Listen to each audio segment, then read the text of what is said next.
Good morning and welcome to the weekly roundup for the week ending Friday the 1st of October. Yes, October is upon us.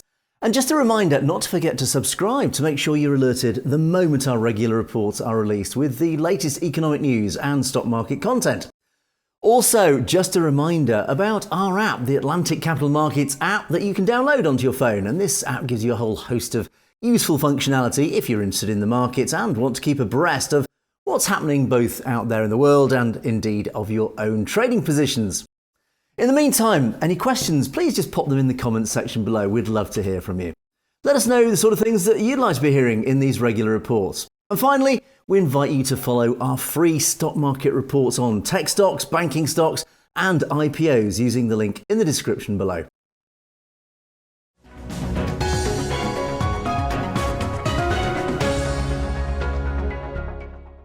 Now, September is traditionally a poor month for equities, and this September was no exception.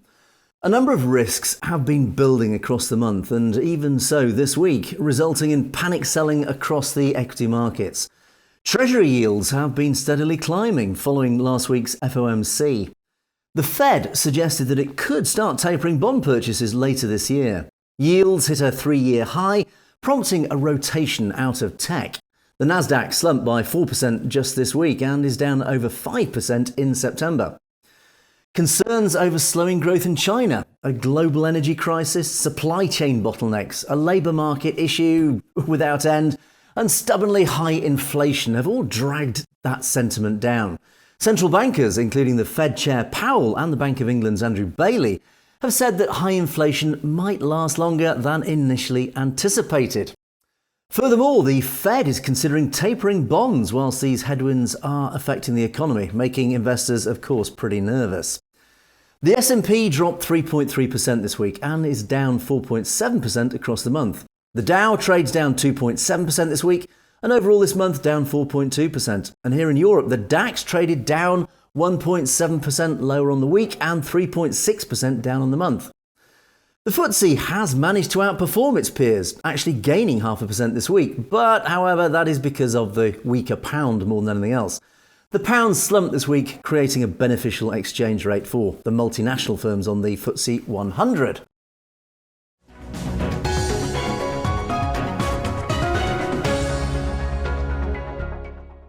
In the exchange markets this week, the US dollar has rallied over 1% across the week, its third straight week of gains, and its biggest weekly rise in 6 weeks.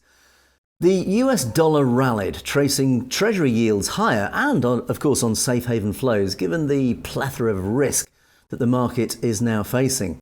On the other hand, the pound got hammered this week, as investors shrugged off more hawkish comments from the Bank of England and focus on the seemingly darkening outlook for the UK.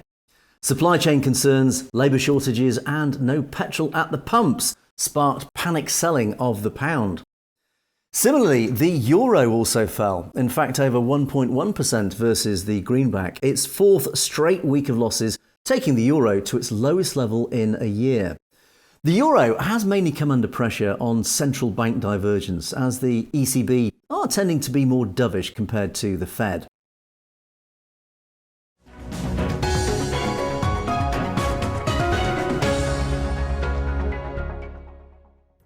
In the commodities markets, oil prices are set to end the week around 2.5% higher, marking the 5th straight week of gains. The price pushed higher even though US stockpiles unexpectedly increased this week for the first time in almost 2 months. Oil surged at the end of the week as China is set to store crude supplies on fears of an energy crunch.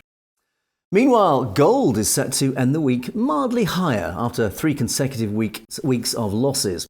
Gold booked gains thanks to a 1.8% rally on Thursday as stocks crashed and fears over inflation and an energy crunch drove those safe haven flows.